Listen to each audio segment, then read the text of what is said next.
Balik lagi di channel Edwin Arova. Kali ini gue bikin sesuatu yang beda. Dan gue kali ini mau ngobrol sama ahlinya kopi. Kebetulan temen gue dari dulu ya dong ya? Dari dulu. Nah, Udah lama ya? udah lama. Bandung tahun berapa tuh? Wah, 2012. Enggak deh, lebih ya. Lebih lama lagi. Lebih lama lagi ya. Iya, lebih lama Nah, lagi. singkat cerita jadi gue kenal, ini namanya Andrew Marcelo. Tapi gue nggak tahu itu nama itu karena waktu itu dikenalin namanya tuh Bandung. Jadi dia main ke Bandung sama sepupu gue. Tiba-tiba dikenalin namanya siapa? Bandung lah. Bandung, iya di Bandung gue bilang ini. Nah terus gue bilang emang namanya Bandung? Iya Bandung, panggilannya Bandung. Oh gitu. Jadi ya udah, yang gue kenal adalah Bandung bukan Andrew. Jadi kalau ditanya dulu tuh sebenarnya gue sempet kuliah di Bandung. iya, Di Unpar, iya, di Unpar. Sama 99. kita sebenarnya kuliah di Unpar. Nah terus gue pindah ke UPH kan. Lu drop out ya? Nyaris. Gue pindah ke UPH. Nah ada satu ya senior gue itu lupa nama gue. Oke, lupa lupa. nama Andrew gitu. Oke. Tapi dia tahu gue pernah kuliah di Bandung. Heeh, Nah gitu. heeh. Nah dari situ dia panggil, lu pernah kuliah di Bandung kan? Iya gitu. Ya udah, gue panggil lu Bandung aja. Gitu udah. Salah-salah Iya. sih. Simpel itu. Salah-salah. Asli gitu. Iya. Jadi ya udah. Nah, jadi dipanggilnya Bandung Jadi, terus. Iya Bandung. Jadi selama gue kuliah di Fakultas Hukum UPH itu ya 75 sampai 80% ya manggilnya Bandung. Bandung. Gitu. Jarang yang manggil Tapi Andrew. teman-teman lu di Jakarta gini manggilnya Bandung juga nggak? Kalau UPH iya jelas. Teman-teman UPH pasti Jelas. Bandung manggilnya. Kalau yang lain enggak. Enggak. Oke. Kalau ini anak buah lu manggilnya apa? Pak Bandung gitu. Enggak, Andrew. Enggak. Oh, Andrew. Anjing Pak Bandung aneh. Pak Bandung. Emang es Bandung anjing. Aneh. Nah, ya udah. Jadi kisah-kisah ceritanya si Bandung ini atau Andrew ini sebenarnya banyak lah. Jadi yang digelutin sama Bandung ini dari mulai lu pernah bikin apa? Gue sebenarnya kalau dibilang Restoran ya waktu iya, itu. dibilang orang tuh very late bloomer. Very bloomer. Orang-orang yang belakangan nih baru panen gitu loh. Iya. Kan sekarang kan ya lu generasi sekarang kayak umur 20, 21 udah bisa masuk ke apa ya? Bisa masuk ke karir yang mentereng gitu kan. Iya. Kalau gue kan enggak. Karena kan gue lulus tuh 2006 gue baru lulus dari UPH ya. Iya, lu angkatan berapa sih? Di UPH gue 2001. Tapi di Unpar gue 99. Iya, kan? Lebih tenang, lebih tua dia daripada gua. Gitu loh. Jadi 2006 tuh selesai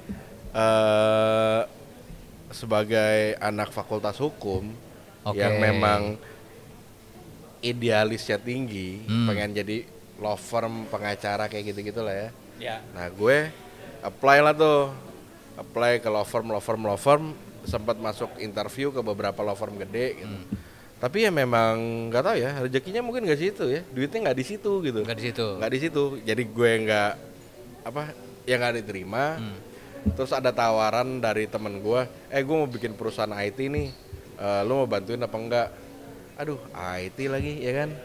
Ngerti itu kayaknya. Sih ngerti ya. Ini produknya apa? Cisco, tapi dia lebih ke course-nya sih, kursus-kursus Cisco-nya, sertifikasi untuk keahlian Cisco. Ya udah, berapa? Ternyata modalnya tuh nggak gede waktu itu. Ya udah gue join deh, cuma gue nggak bisa, gue nggak ngerti. Berarti kan posisi gue itu nggak bisa sebagai pendamping teknisi atau apa kayak gitu kan. Udah, gue nyariin proyek deh, gue gitu kan. Gue nyariin proyek, ya gue nyales di situ. Oh, nyales. Gue nyales. Nah, itu titik balik gue. Karena gue itu dulu orangnya nggak bisa ketemu sama orang, kayak nggak bisa ngobrol, nggak bisa basa-basi, introvert. Sedangkan kerjaan gue sales, harus mau nggak mau. Nah, ya kan, kalau gue nggak approach orang, gue nggak dapet duit. Iya. Ya, duit gaji sales kan kecil gitu kan. Okay. Nah ya udah akhirnya mulai approach sana sini bisa lobby. Nah ini ya cukup jalan sih. Cuma karena IT itu butuh duit liquid yang cukup besar, gua nggak bisa ngambil banyak project. Oke. Gitu loh, jadi kayak stagnan gitu. Karena kan proyek IT misalkan proyek 1 miliar gitu kan, lu pengerjaan 3 bulan, 3 bulan, terus lu belum sampai ke final test kayak gitu, itu kan bayaran lu masih ditahan. Iya. Dan lu kalau cash lu terbatas, ya lu nggak bisa ngambil proyek lain, ya dong. Benar. Nah benar. itu susahnya tuh, strugglingnya tuh di situ. Oke. Karena core gua edukasi, ya nggak mungkin edukasi ngasih banyak duit untuk proyek kan. Jadi habisnya main kayak gitu, wah ini susah nih kalau kita mau ngambil proyek gede. Nah udahlah, ya kan, bingung gitu. Kemudian stres kan gue, stres. Ngapain nih gue? Itu lu jalanin berapa lama tuh, Dong? 3 tahun ya, 3-4 tahun lah. Semenjak lulus kuliah. Ya, jadi gue nganggur 1 tahun sejak lulus. Abis itu diajak tuh. Oke. Nah, itu sekitar 2-3 tahun. 2-3 tahun. Gue mulai jenuh. Terus gue mutusin buat gue pengen nyari refreshing. Pengen kayak gue harus keluar nih dari zona ini. Paling enggak gue dapet satu kegiatan yang bisa nge-refresh gue, biar besok kerja ya ada tenaga lagi lah, ada semangat lagi. Terus gue iseng, orang kan biasa olahraga gitu kan, gue balik kayak, gue dulu tuh kecil suka masak gitu. Nah gue browsing lah tuh sekolah-sekolah masak. Ada 2, satu Lebak Bulus. Sekolah masak. Satu Satu di Lebak Bulus itu siapa? Sis Leli ya kalau nggak salah ya. Lupa lah gue, Lebak Bulus tapi. Satu lagi di Patal Senayan, Jakarta Culinary Center. Jakarta Culinary Center. Awalnya dia cuma buka di Patal Senayan. Nah, karena kantor gue di Kebayoran Lama, ya gue ngambil di Patal Senayan dong. Bener. Ya kan, paling 15 menit sampai sana. Nah, akhirnya, ya udah deh, gue tanya-tanya, wah seru juga nih kayaknya. Gue ikut program yang 1 tahun. Jadi itu sekolah atau lu kayak ambil? Bukan kursus, sekolah. Karena itu bukan short course gitu bukan? Itu D1. Oh D1, jadi ada gelarnya? Ada gelarnya D1. Jurusannya? Biasa, kalau di Indonesia tuh agak absurd ya. Kalau di luar tuh sebenarnya lu bisa, gue pengen kitchen only, kayak Renata, kayak gitu-gitu kan. Mereka itu masuknya ke art culinary. Art culinary. Nah di sini tuh nggak ada art culinary, gitu loh. Lu di sini cuma pastry atau kitchen gitu. Udah dua doang. Lu ngambil yang kitchen lah. Tangan gua tuh nggak terampil ya kan. Iya. Jari gua tuh gede-gede. Iya. Jari gua gede-gede, nggak lentik gitu. Susah lah itu. Karena gua udah sadar sejak gua bikin menu Asia, itu kan ada xiaolongbao gitu kan. Iya. Yang diputer-puter. Nah, itu gua jadinya jelek banget. Oh ya udah gua nggak bisa, gua western aja kan. Emang itu masuknya pastry? Xiaolongbao itu. Xiaolongbao tuh tetap kitchen. Kayak dimsum gitu kan? Iya, tapi kan dia tetap nggak full pastry. Dia ada kitchennya juga. Gitu. Jadi sejak saat itu gue ngerti gue tidak bisa bikin xiaolongbao. Ya udahlah, kita western aja. Karena western kan mostly lu cuma main kayak seasoning sama teknik olah makanan. Ya. Itu. Jadi ya udah, gue bergelut di situ. Kemudian udah di ujung.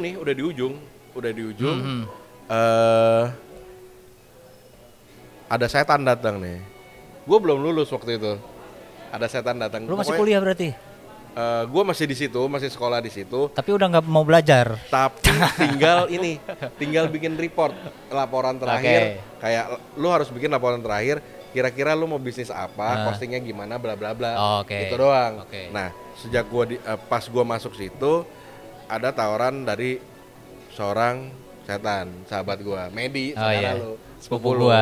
Nah, terus dia ngomong, lu kan udah sekolah masak, bikin kafe yuk, dia bilang gitu kan. Ih, boleh nih bersambut, gue bilang gitu kan. Ayo, lo mau bikin di mana? Gue nanya gitu kan. Jakarta susah lah, modal kegedean, gue bilang gitu kan.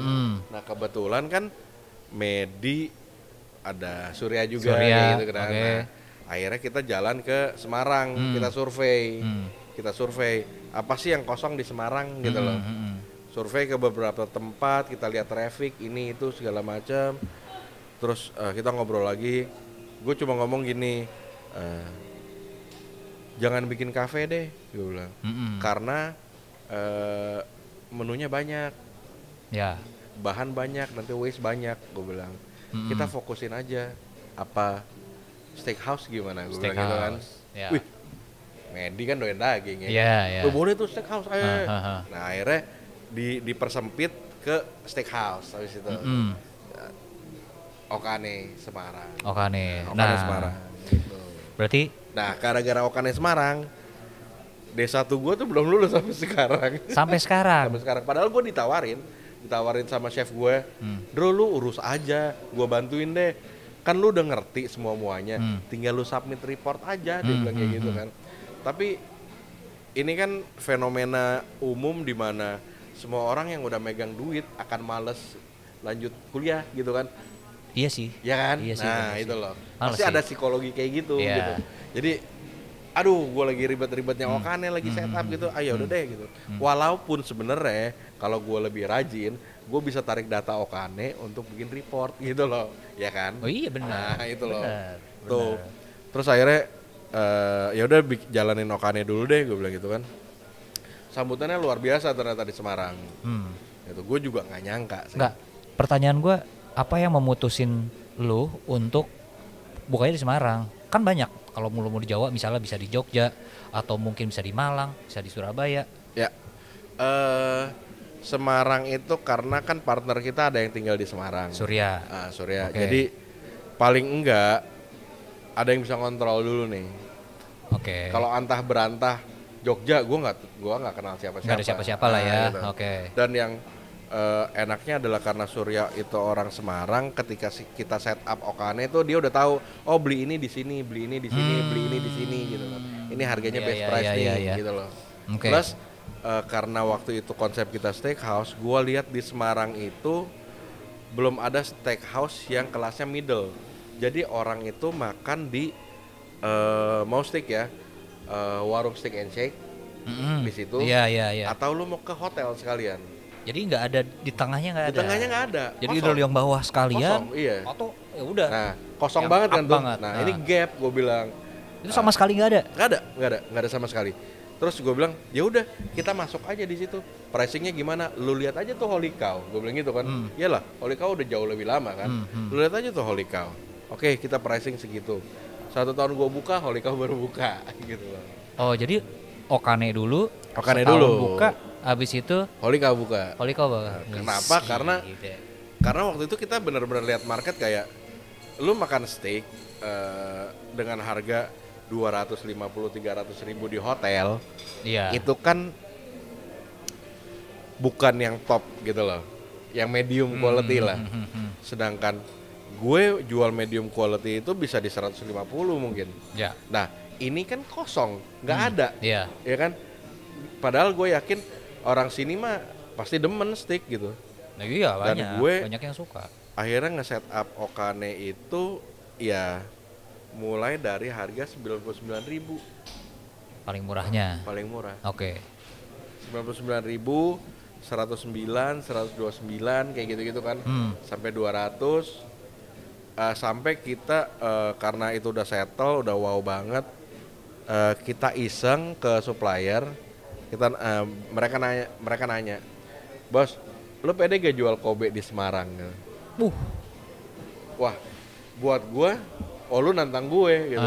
Sini gue lihat Kobe lu, gue bilang gitu kan. Bagus banget kayak. Oke, tapi gue maunya pre-order ya, gue bilang gitu. Gue nggak mau nyetok, risky banget kan. Iya. Akhirnya kita sempet jual Kobe, seharga 1 juta. 1 juta. Believe it or not laku. Jadi kalau gue bilang kayak, lu ngapain buka di Semarang? Orangnya pelit-pelit, no man. Ternyata enggak. Mereka buat makan tuh royal. Cuman mungkin karena mereka punya duit, tapi nggak tahu mau makan di mana. Dan mereka tuh sangat picky, kenapa? Karena kalau lu berkunjung ke Semarang, street foodnya tuh enak-enak. Iya, gue tahu. Iya. Street foodnya tuh enak-enak. Dan orang Semarang tuh picky di mana? Gua tuh berkesimpulan, ini kesimpulan gua aja sih. Gua tuh berkesimpulan, kenapa mereka dibilang pelit? Itu ternyata untuk fashion.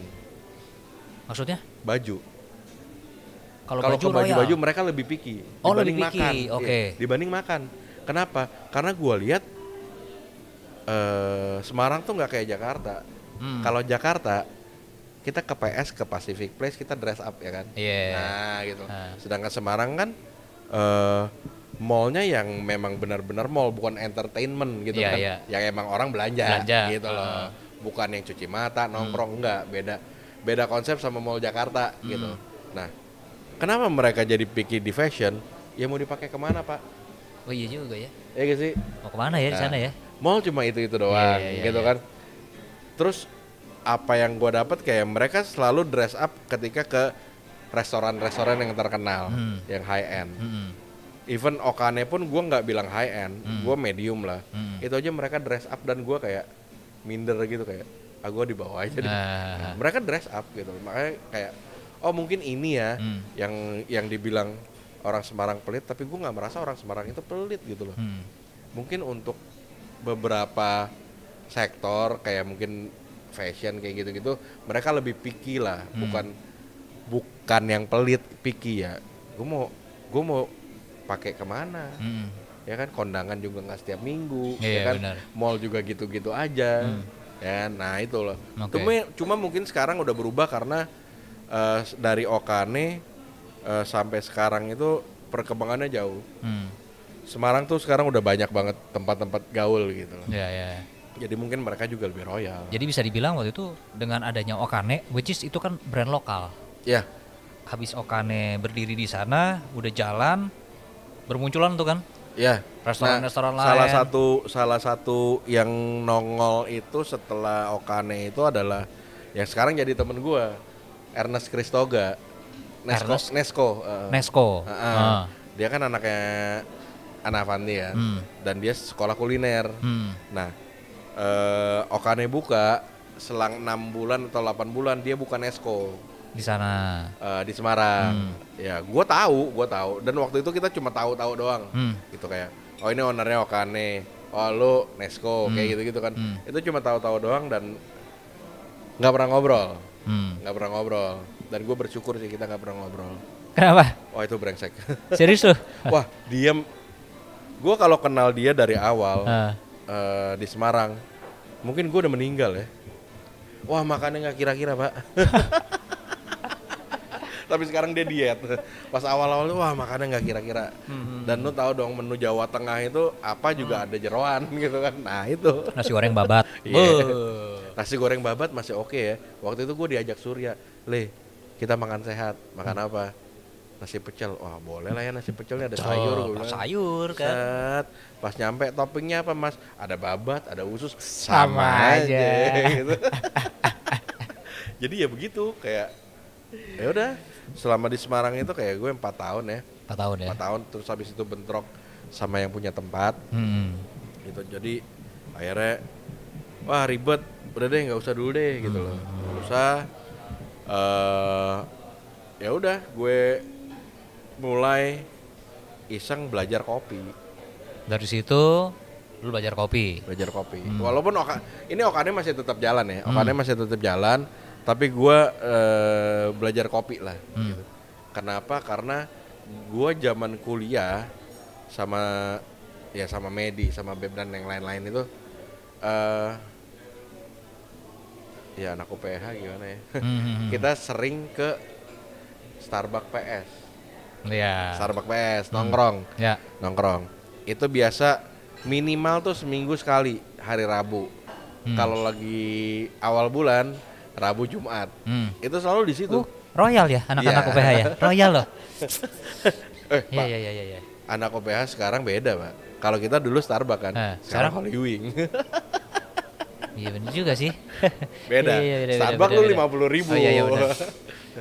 Ini Holy Wing ya. Udah beda sekarang beda. Gitu loh. Jadi ya udah karena gue demen ngopi, ya gue cuma mikir kayak kopi itu gimana ya? Seru juga sih ini. Tapi banyak banget dong. Enggak, gue waktu itu cuma fokus kayak kenapa nih orang bikin kopi pakai mesin kopi, ditaker, terus susunya di steam, digitu-gituin, terus jadi sesuatu jebret. Gitu. Lu tertarik dengan prosesnya? Iya. Ini gimana ya gitu loh. Dan gue pengen apa, kalau untuk F&B kan gue memang punya passion di situ kayak ini gimana sih bikinnya gitu. Dan akhirnya gue sempat course di ABCD, A Bunch of Coffee and Dealer gitu loh. Itu course singkat sih 3 hari, itu basic banget. Terus lidah gue juga masih caur, dan ya modal gue adalah gue nggak bisa nih bayar sekolah atau bayar apa gitu. Akhirnya gue memutuskan untuk gue keliling coffee shop, ngobrol sama baristanya. Lu keliling? Keliling. Gue setelah belajar di ABCD itu kan ada, ini barista ini barista ini yang ngajarin gue kan. Gue akhirnya gue keliling ke Tanah Merah kayak gitu-gitu.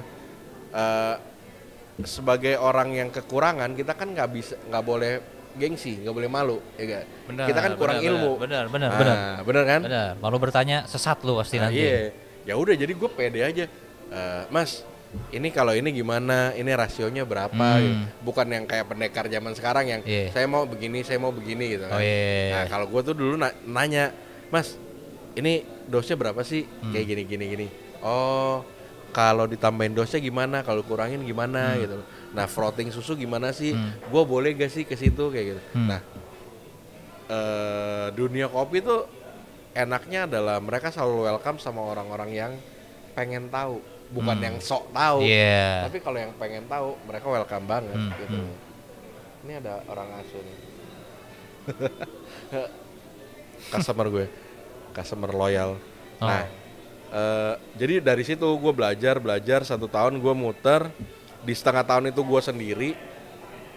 Terus akhirnya gue udah mulai ngeplan gue harus bikin coffee shop.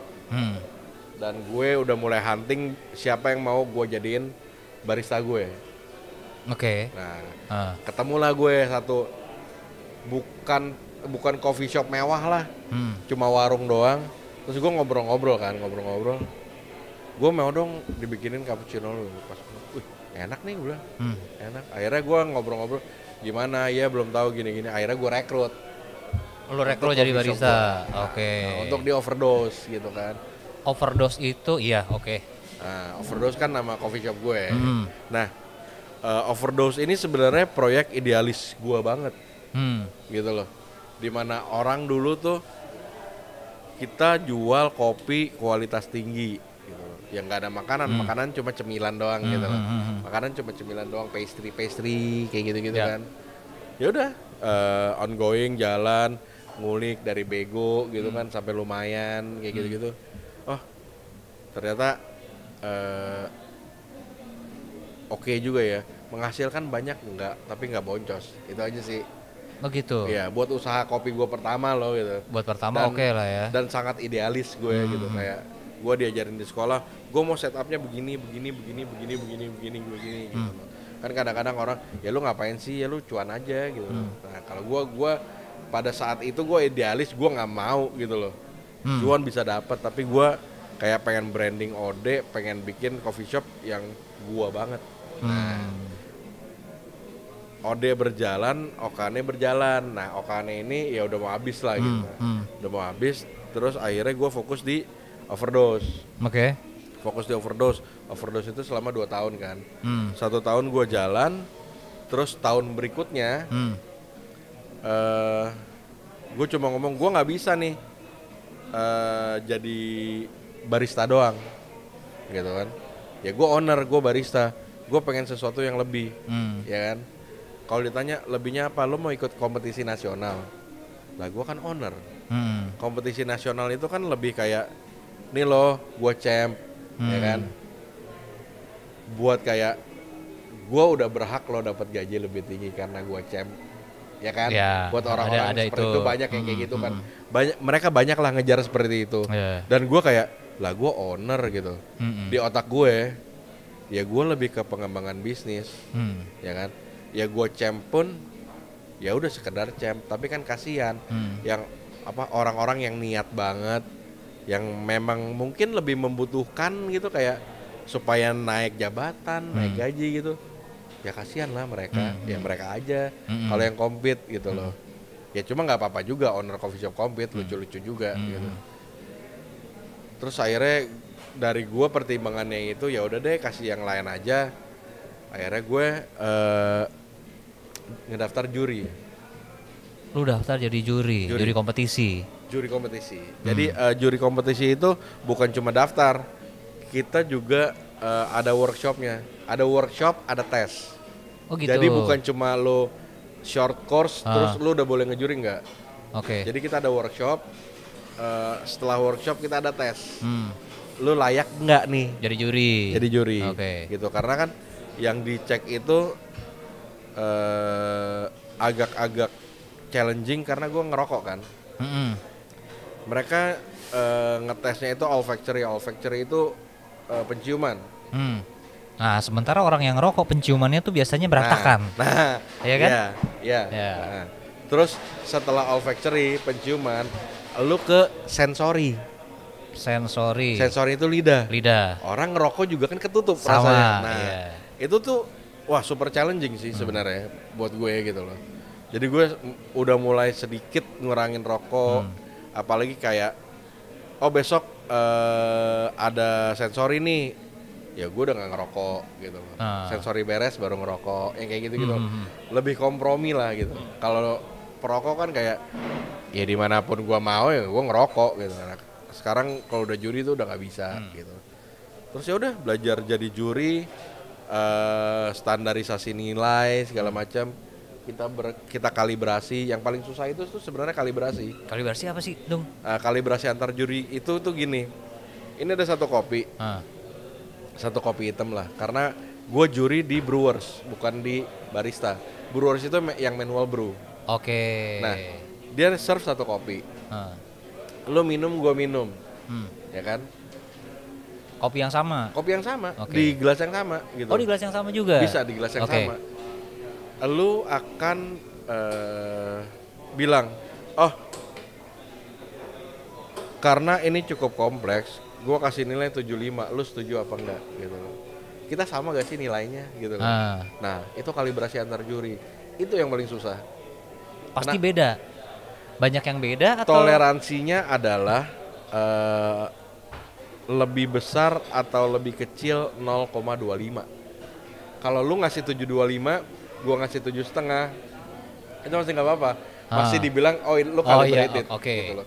Nah kalau gua ngasihnya 75 nih, ada juri yang ngasih sekitar 8,5 gitu. Jauh. Nah, siapa yang nggak calibrated gitu loh? Siapa yang nggak akan kepake gitu? Karena lumayan jauh tuh ya. Iya lumayan jauh. 7,5 sama 8,5. Nah karena ya kita kan toleransinya cuma 0,25. Kalau 0,25 itu kita wipe out. Oh ya udah masih nggak apa-apa gitu loh. Nah mulai dari situ tesnya menyenangkan karena dibimbing sama juri-juri senior gitu. Tes, terus gue tes tuh itu 3 ya, untuk Indonesia Latte Art, untuk Indonesia Barista yang mesin, sama untuk Indonesia Brewers. Karena gue otaknya ngepas, gue lolosnya di Brewers. Barista gue nggak dapat license-nya. Kalau latte art ini kurang ajar. Kenapa? Dari 22 soal yang harus lulus, gue menjawab 21 yang benar. Lah udah dong berarti? Enggak. Hah? Enggak, minimalnya 22 lu jawab. Soalnya, yang benar. Soalnya berapa? Enggak. Soalnya tuh ada berapa puluh gitu. Oke. Lu minimal jawab benar 22. Lu jawab 21. Gue jawab yang benar 21. Kurang 1. Iya. Udah kan, wah ya udahlah ya. Mau gimana? Nah, tahun berikutnya enggak 22 ternyata minimal lulus. Nambah lagi. 19 doang. Bete kan gue. Lah anjing sekarang harusnya berarti lu udah lulus. Iya gitu. Gitu. Jadi ya udahlah. Karena gue pikir ada baiknya, kenapa? Karena gue bisa fokus di satu kan. Karena gue juga waktu itu kan nggak berniat untuk ngikut tes lagi. Soalnya memang jadi juri kopi itu kita selalu renewal. Per 2 tahun tuh kita tes lagi. Kita tes lagi gitu. Jadi ngecek aja lo masih terkalibrasi apa enggak sama juri-juri lain gitu loh. Jadi ya itu ya menyenangkan sih buat jadi juri, apalagi di tahun pertama kan kayak anak baru gitu kan, masuk ke kelas kayak terus lu ngasih nilai yang mungkin menentukan nasib orang gitu kan. Iya benar. Iya kan? Iya dong. Tapi the fun part is semuanya tuh ngebantu gitu loh. Kayak lu nggak usah takut gitu loh. Karena gini loh, pas gue awal-awal ngejuri kan udah banyak barista-barista manual brew tuh yang memang terkenal seduhannya enak gitu kan.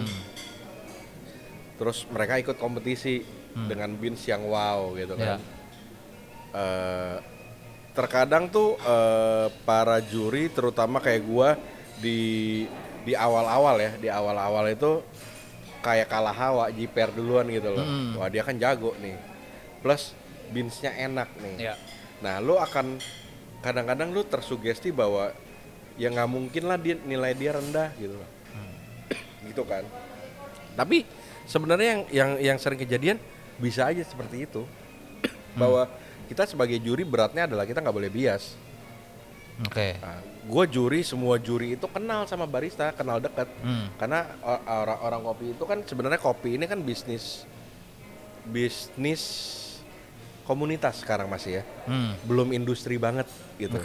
Jadi dari ujung ke ujung juga masih pada minimal aja tahu gitu loh, bukan kenal, minimal tahu. Nah gitu loh. Jadi kan ada rasa sungkan, ada kayak masa lu nggak bisa nyeduh yang ini sih, masa seduhan lu seenggak enak ini sih gitu.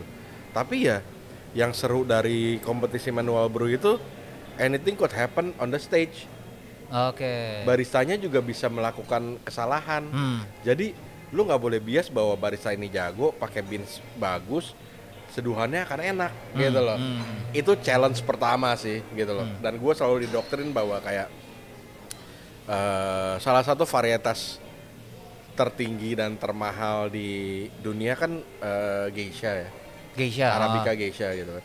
Dan lu kalau udah compete di nasional semua rata-rata pakai itu gitu. Kopinya.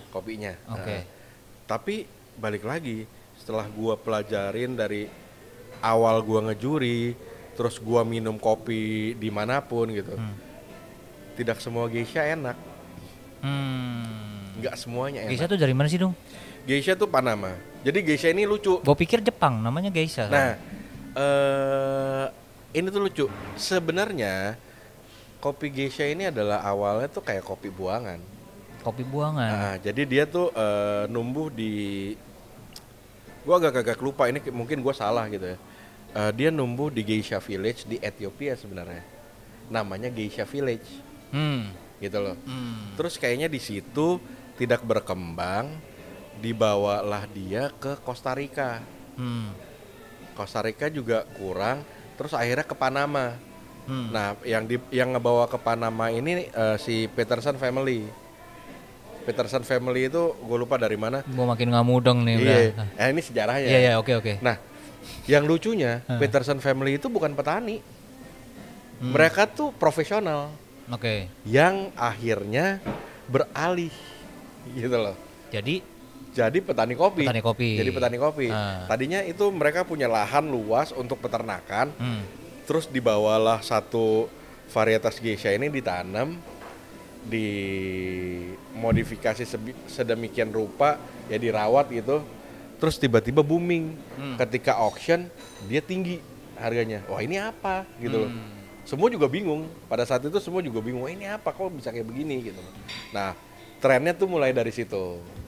Trennya mulai dari situ. Jadi kalau ada sekarang geisha kan udah banyak banget gitu. Tapi kalau lo ditanya, ini geishanya apa mas? Oh, ini dari Esmeralda. Nah, itu salah satu yang memang awal ngembangin geisha. Nama farmnya tuh Hacienda La Esmeralda gitu. Tapi kayak sekarang bukan dia doang. Latin gitu ya berarti ya? Iya kan Panama pak. Panama ya. Hacienda kayak Mexico gitu. Nah iya betul. Iya kan? Nah dari situ Panama tuh udah mulai banyak. Nah geisha ini varietasnya mulai ditarik-tarikin nih sekarang. Ada geisha sekarang ada dari Guatemala, ada dari Bolivia. Pakai seeds-nya yang dari sana gitu loh. Nah, jadi gitu. Berkembang sih geisha ini. Sekarang kopi tuh berkembang banget. Yang kemarin itu ntar gue cerita deh. Nah abis ngejuri kayak gitu beban dong gue gitu. Kayak karena lu udah level juri sering ya kayak kan?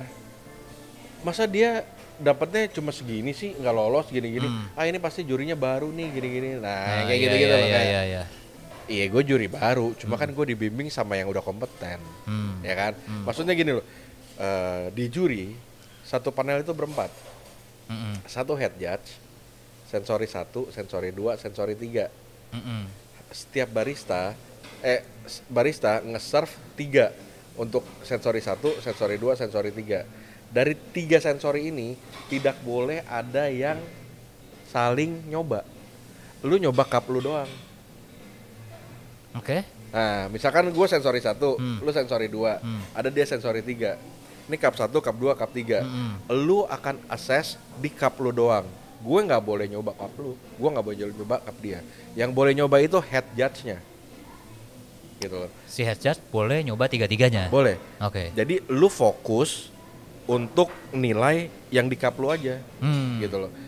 Ketika cup lu nggak enak tapi ini enak banget, terus hasilnya jomplang, head judge-nya akan ngecek bener apa enggak nih. Oh ini udah sesuai, memang di cup lu nggak enak, di cup dia enak, jadi nilainya bisa jomplang begitu. Itu kayak benar-benar ada sistem yang kayak benar-benar fleksibel. Ya lu nggak bisa semua sama gitu loh, tergantung seduhan si baristanya nanti. Karena yang dikejar apa dari seorang barista, bukan gimana dia bisa bikin enak tuh kopi, tapi gimana dia bisa nyeduh enak secara konsisten. Orang lupa itu. Mereka kan nyeduh 3 cup, dibatasin 10 menit. Untuk 3 cup itu udah harus selesai. Nah, orang biasanya kayak gue bisa nyeduh enak, teman-teman gue bilang enak. Iya, lu nyeduh 1. Suruh bikin banyak atau berulang kali? Suruh bikin berulang kali dulu. Udah bisa masih kan? Sama nggak rasanya? Sekarang lu bikin 3 sekaligus. Masih sama gak? Kalau masih sama, lu bikin 3 sekaligus, gua menitin 10 menit. Di waktu juga? Di waktu, 10 menit. Udah kayak gitu, oh gue bisa pak, ya udah. Sekarang lu bikin 3 cup, 10 menit plus presentasi. Itulah level kompetisi. Presentasi itu jadi gimana tuh? Presentasi, jadi kayak ada panel juri, dia akan datang. Sambil ngomong maksudnya? Sambil ngomong, boleh bahasa Indonesia, boleh bahasa Inggris, bebas. Biasa kan kalau orang sini yang bisa lebih fasih bahasa Inggris, vocabnya lebih enak kan, lebih singkat dibanding bahasa Indonesia kan. Kayak hello judges, welcome. Today I will brew you a great coffee from Panama. The varietal is Geisha from Hacienda La Esmeralda. Nah, gitu kan. Nah, terus dia jelasin tuh teknisnya gimana. Ini ketinggian berapa, segala macam. Terus proses pasca panennya apa gitu kan. Udah selesai, dia akan ngejelasin resep yang akan gua pakai adalah sekian, 15 gram kopi dengan rasio 1:15, suhu air sekian, kayak gitu-gitu kan.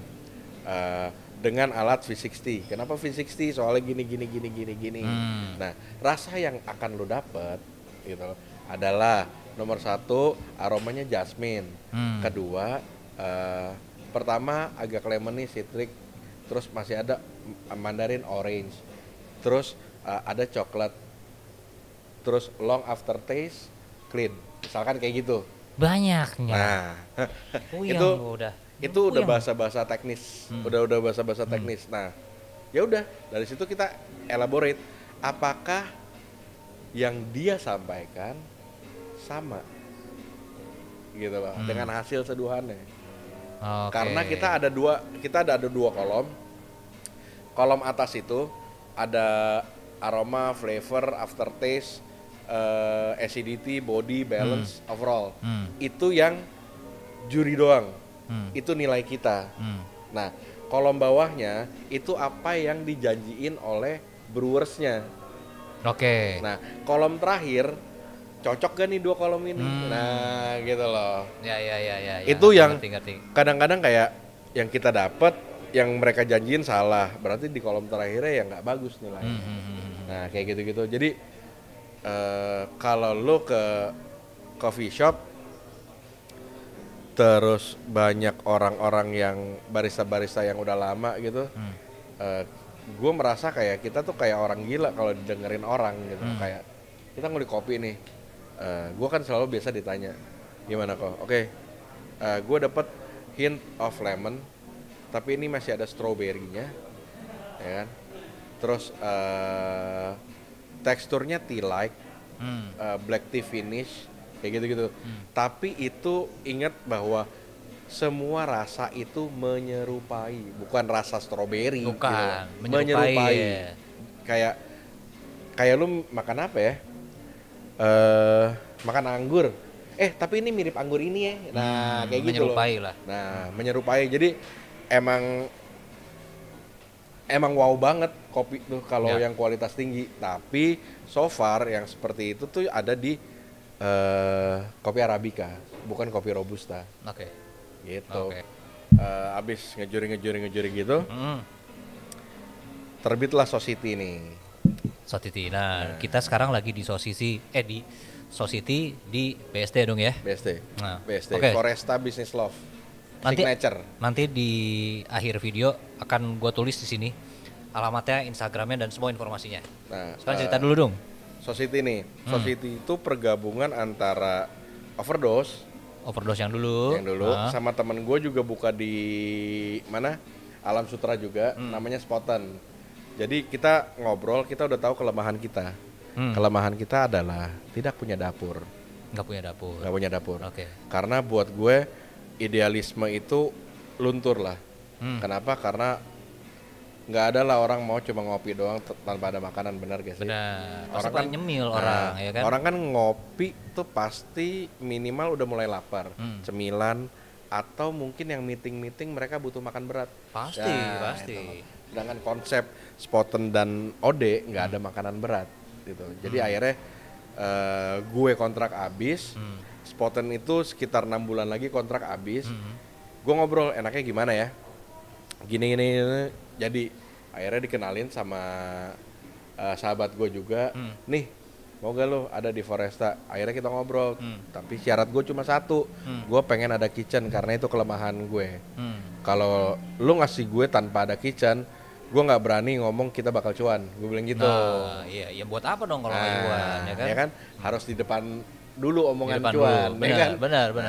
Akhirnya bikin segala macam. Jadi kebetulan mungkin orang ngelihat kayak Society ini pemain baru, tapi kenapa bisa? Gue nggak tahu, gue nggak pernah nanya orang kan di luar kayak Society itu terkenal gak sih?